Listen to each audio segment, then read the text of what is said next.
धान खरीद की तैयारी में जुटी यूपी सरकार। फर्जीवाड़ा रोकने के लिए इंटरनेट और ई पॉप मशीनों से लैस होंगे क्रय केंद्र। जी हां, प्रदेश के किसानों को बेहतर सुविधाएं उपलब्ध कराने के लिए संकल्पित योगी सरकार खरीफ विपणन वर्ष 2024 और 25 के तहत धान खरीद की तैयारी में जुट गई। वहीं प्रदेश के धान खरीद केंद्रों को भी हाईटेक बनाने पर मुख्यमंत्री योगी आदित्यनाथ का पूरा जोर है। सीएम योगी के निर्देश पर खाद्य एवं रसद विभाग धान क्रय केंद्रों को इंटरनेट, कंप्यूटर, लैपटॉप, आईपैड, ई पॉप मशीनों से लैस करेगा। बता दें कि पश्चिमी उत्तर प्रदेश में 1 अक्टूबर से और पूर्वी यूपी में 1 नवंबर से क्रय केंद्रों पर एमएसपी पर धान की खरीद शुरू होगी। यूपी में महिला अपराधों के निस्तारण में कई जिलों की परफॉर्मेंस मिली खराब। पुलिस अफसरों पर सख्त दिखे सीएम योगी। यूपी के कुछ जिलों में महिला अपराधों के निस्तारण पर सीएम योगी नाराज दिखे। सीएम योगी ने पुलिस अफसरों को सख्त रुख अपनाया और लापरवाह पुलिस अफसरों पर कार्रवाई की बात। सीएम योगी ने कहा कि महिलाओं और बच्चियों से संबंधित अपराधों के निस्तारण में हीला हवाले करने वाले अधिकारियों को फटकार लगाते हुए अपने काम में सुधार लाने के निर्देश दिए। माना जा रहा है कि मुख्यमंत्री के अल्टीमेटम के बाद भी सुधार न होने पर कई अधिकारियों पर गाज गिरेगी। यूपी के 7 जल विद्युत गृहों से बिजली उत्पादन बढ़ाने की तैयारी। 1249 मेगावाट का मिला लक्ष्य। यूपी में दिन प्रतिदिन बिजली की बढ़ती मांग को देखते हुए उत्तर प्रदेश पावर कॉर्पोरेशन प्रबंधन सभी माध्यमों से बिजली की अधिकाधिक उपलब्धता बढ़ाने की कोशिश में जुट गया है। इसी कोशिश में अब उत्तर प्रदेश जल विद्युत निगम अपनी जल विद्युत परियोजनाओं से अधिक बिजली उत्पादन का लक्ष्य रखा है। यूपी के 7 जल विद्युत गिरोह से चालू वित्तीय वर्ष 2024 और 25 में 1249 मेगावाट बिजली उत्पादन का लक्ष्य रखा गया है। होश में आओ सीओ साहब। डिप्टी सीएम ब्रजेश पाठक से मिलने आए मामा भांजे ने पुलिस को धमकाया, दरोगा जोड़ने लगा हाथ। डिप्टी सीएम ब्रजेश पाठक से मिलने पहुंची महिला और उसके मामा ने जबरदस्त हंगामा किया। डिप्टी सीएम ब्रजेश पाठक ने मैनपुर जिले के करहल कस्बे में पहुंचे थे। महिला और उसके मामा मिलने के लिए जाने लगे तो पुलिस कर्मियों ने पकड़ लिया। इस दौरान आरोपी ने सीओ और पुलिस कर्मियों के साथ जाकर अभद्रता किया। यूपी में 18 और 19 अगस्त को यूपी की महिलाओं को मिलेगा योगी सरकार का तोहफा, फ्री में कर सकेंगी ये काम। योगी सरकार आने वाली 18 और 19 अगस्त को यूपी की महिलाओं को बड़ा तोहफा देने जा रही है।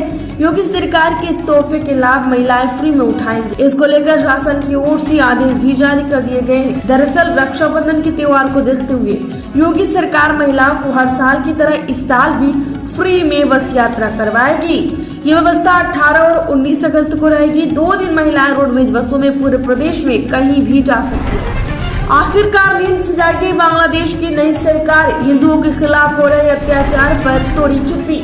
जी हां, बांग्लादेश में पूर्व प्रधानमंत्री शेख हसीना के इस्तीफा देने और देश छोड़कर भारत आने के बाद हिंदुओं समेत अन्य अल्पसंख्यकों पर बवाल की घटनाएं बढ़ गई हैं। अब तक कई हिंदुओं की मौत हो चुकी है, जिसकी वजह से पूरी दुनिया में विरोध प्रदर्शन हो रहा है। कई दिनों से हो रहे हमलों के बाद बांग्लादेश की नई सरकार ने चुप्पी तोड़ी है। पड़ोसी देश की सरकार ने कहा कि वह हिंदुओं और अन्य धार्मिक अल्पसंख्यकों पर हो रहे हमलों का हल करने के लिए काम कर रही है। यूपी में हर घर को फ्री मिलेगी बिजली। इस योजना के तहत 30,000 युवाओं को ट्रेनिंग भी दिलाएगी योगी सरकार। यूपी सरकार ने हर घर की छत पर सौर पैनल लगाने के अपने लक्ष्य को हासिल करने के लिए 30,000 युवाओं को सूर्य मित्र के रूप में प्रशिक्षित करने की योजना बनाई है। राज्य में पिछले साल फरवरी में प्रधानमंत्री सूर्य घर मुफ्त बिजली योजना की शुरुआत की गई थी, जिस पर अब अमल किया जा रहा है। यूपी के पुलिस विभाग में एक बार फिर फेरबदल। योगी सरकार ने 3 आईपीएस अधिकारियों का किया ट्रांसफर। यूपी में योगी सरकार ने एक बार फिर आईपीएस अफसरों का ट्रांसफर कर दिया है। अयोध्या एसपी सुरक्षा पंकज कुमार को पुलिस आयुक्त पुलिस कमिश्नरेट प्रयागराज भेज दिया गया। वहीं लखनऊ पुलिस अधीक्षक को भी पुलिस उपायुक्त पुलिस कमिश्नरेट प्रयागराज और प्रयागराज पुलिस उपायुक्त पुलिस कमिश्नरेट आशुतोष द्विवेदी को पुलिस अधीक्षक अभिसूचना मुख्यालय लखनऊ में ट्रांसफर कर दिया गया है।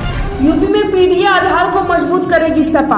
1 महीने तक चलाएगी अभियान। युवाओं को लेकर 2027 तक का भी बना लिया है प्लान। पीडीए रणनीति के तहत लोकसभा चुनाव में मिली सफलता के बाद समाजवादी पार्टी अब कैडर को उत्तर प्रदेश में और मजबूत करने में जुट गई है। बता दें कि सपा युवाओं पर ध्यान केंद्रित करने के लिए 1 महीने तक चलने वाले पीडीए छात्र नौजवान जागृत अभियान भी शुरू किया है। पीडीए सभा प्रमुख अखिलेश यादव द्वारा पिछड़ों, दलितों और अल्पसंख्यकों के लिए दिया गया संक्षिप्त नाम है।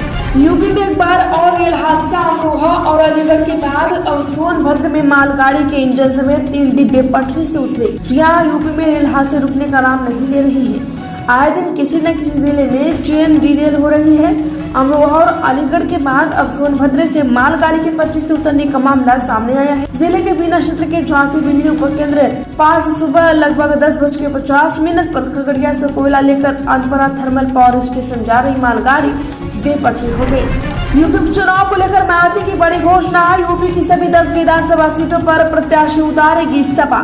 जी हाँ, लोकसभा चुनाव के बाद खाली हुई यूपी की 10 विधानसभा सीटों पर उपचुनाव के लिए बसपा प्रमुख मायावती ने बड़ी घोषणा की है। आयोजित बसपा की बैठक में यूपी की पूर्व मुख्यमंत्री मायावती ने कहा, निकट भविष्य में राज्य के 10 रिक्त विधानसभा सीटों पर होने वाले उपचुनाव में उनकी पार्टी अपने उम्मीदवार उतारेगी और पूरे दमखम से चुनाव लड़ेगी। यूपी में शास्त्रों के साथ अंग्रेजी और कंप्यूटर भी सीखेंगे पुजारी। विश्व हिंदू परिषद ने की तैयारी। विश्व हिंदू परिषद यानी कि विहिप ने विस्तार देने की तैयारी शुरू कर दी है। इस योजना में अयोध्या समेत अन्य स्थानों में पुजारी पुरोहित अस्थायी प्रशिक्षण केंद्र शुरू किया जाएगा। इस केंद्र में प्रशिक्षुओं को वैष्णव परंपरा में पूजन की शास्त्रीय विधि एवं आवश्यक कर्मकांड के साथ अंग्रेजी भाषा व कंप्यूटर का भी ज्ञानवर्धन कराया जाएगा। यूपी में 5 किलो आलू यानी 5000 रूपए। कन्नौज के दारोगा ने बनाया घूस का कोड वर्ड।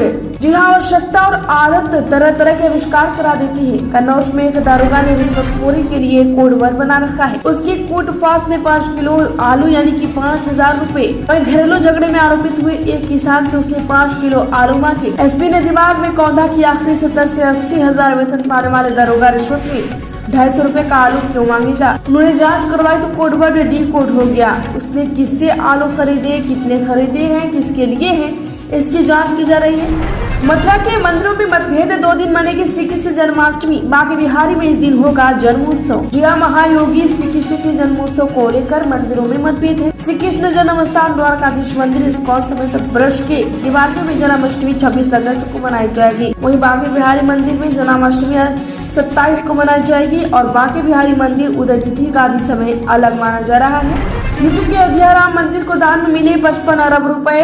3 साल में मिले 2000 करोड़ रुपए। जी हाँ, आपको बता दें कि उत्तर प्रदेश में रामलला अरबपति हो गई है। रामलला राम भक्त पर दिल खोल कर खजाना लुटा रहे हैं। यूपी को अयोध्या में बनने वाले भव्य राम मंदिर को अब तक दान में 55 अरब रुपए मिले हैं। 25 से 29 सितम्बर तक उत्तर प्रदेश आयोजित करेगा यूपी इंटरनेशनल ट्रेड शो का दूसरा प्रसंस्करण। जिला उत्तर प्रदेश के क्राफ्ट, कुकीज और कल्चर से दुनिया भर के उद्यमी, विनिर्माताओं और व्यापारियों को परिचित कराने वाले महत्वपूर्ण आयोजन पर उत्तर प्रदेश राष्ट्रीय व्यापार प्रदर्शनी दूसरे संस्करण का आयोजन आगामी 25 से 29 सितम्बर तक किया जाएगा।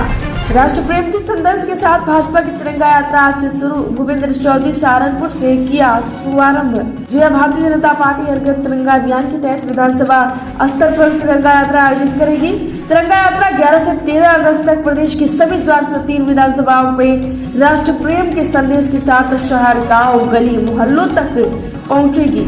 वहीं प्रदेश भाजपा अध्यक्ष भूपेंद्र सिंह चौधरी तथा प्रदेश महामंत्री धर्मपाल सिंह सहित प्रदेश सरकार के मंत्री, सांसद, विधायक, पार्टी के प्रदेश क्षेत्र, जिला मंडल बूथ के पदाधिकारियों में सभी जनप्रतिनिधियों, पार्टी कार्यकर्ताओं व स्थानीय नागरिकों के साथ हाथों में तिरंगा लेकर तिरंगा यात्रा के लिए निकलेंगे।